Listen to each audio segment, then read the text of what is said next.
So I've been in a bit of a reading slump this past month. Honestly, I don't really know what happened. I think I just found myself getting caught doing a lot of other things this past month, and so I just didn't really find the time to actually sit down and read. But despite all of that, I still did get through 4 books, so let's talk about them. So the first book I read this past month was Stoneyard Devotional. And to be honest, I was really excited to read this one. I had been seeing so many articles being published about how good this book was. But you know, this might have been the culprit of my reading slump. It's not that I didn't like it, it's just that if I were the type of person who could actually read multiple books at the same time without jumbling all of the characters and plot, that's what I would have done for this book, because you kind of have to be in the right mood to actually pick it up and read it. It's more of a vibe book. It's about this woman who leaves her life to run away from it all and join a religious, reclusive community. And it's well written, and at parts I found it to be really funny. But there just isn't a lot of plot, which isn't necessarily a bad thing. But I do think that's why it took me so many weeks to get through it. So after that one, I was feeling the reading slump coming on, and I really wanted to pick a book that I was really interested in. So next, I decided to read I Who Have Never Known Man by Jacqueline Hartman. And once I started reading it, I was like, wow, we are so back, because this book had me hooked. This book is about a group of 40 women who are removed from their lives and imprisoned in this cage. And there are guards outside 24/7 who are watching them, feeding them, and providing basic things for survival. And the girl we follow is the youngest by far of the 40 women, so while the rest of them kind of have a life before this one, this is really all she knows. And this creates a really mysterious situation because you know so little about what's actually going on.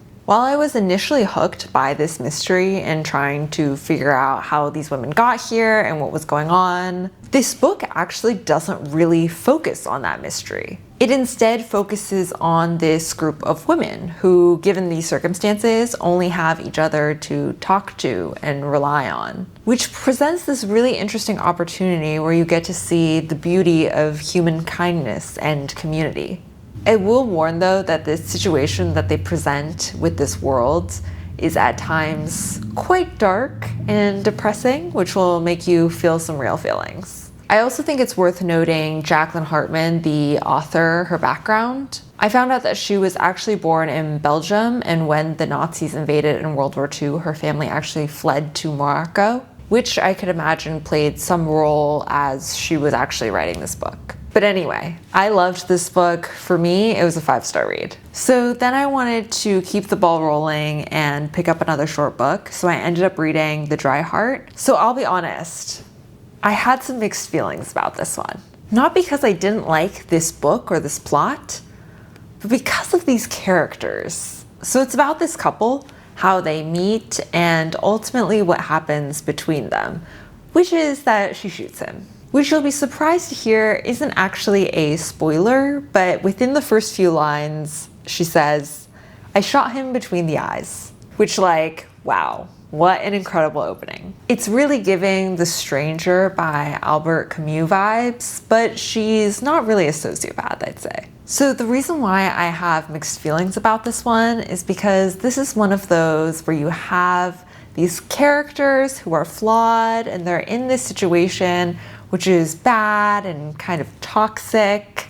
So every time someone says something or does something, you just find yourself shouting at the book, asking them why they're doing that, but ultimately there's nothing you can do. It did actually also kind of remind me of Kairos by Jenny Erpenbeck. I rarely, if ever, DNF a book, but I will say that I DNF'd it because similar vibes. Older guy, younger girl, toxic relationship. But I will say I actually never wanted to DNF this one. It's actually pretty enjoyable if you can get past the fact that against your better judgment, the characters will continue to make bad decisions. So for me, I thought it was a solid read. I gave it a 4 out of 5. And the last book I read this month was Careless People by Sarah Wynne Williams, which actually is nonfiction. Wow, who is she? So this one is about the Facebook/Meta execs and the slow degradation of the company's vision and morals through power and greed. You might expect the experience of reading this one to feel like you're hearing some nice corporate gossip from your coworkers, and you'd totally be right because there's some serious tea here. So it's definitely an entertaining read if you're into that. Though of course this story is written in the perspective of the storyteller and everything should be taken with some grain of salt, bias, blah blah. But anyway, all in all, I do really have to commend the storytelling for this one. But also interestingly, I've mentioned before that I actually interned there like many years ago when it was still called Facebook, and that was actually around the time that she covers in this book. So I actually remember when I was there, a lot of talk around internet.org, and I remember seeing the Aquila or internet drone just in the office. But ultimately, I think this book does a good job leaving you with some thoughts about power and greed and carelessness. Like when I was working in corporate, we'd be making decisions, of course, relatively a lot smaller decisions. But even then, sometimes we would consider if there was an ethical choice or what aligned better with our company's values. Which makes me wonder if anyone could just get swept up in this power and greed if they were in their positions? Or is it that to reach these heights, you kind of need a little bit of ruthlessness or carelessness? I don't know. But as someone who is in tech, I found it all actually to be quite an interesting read. But anyway, those are the books that I read this month. And despite being in a mini reading slump, there were some pretty good books there. Let me know what you thought of them, if you've read them before, or what books you ended up reading in March. But thanks for watching, and I'll see you in the next one.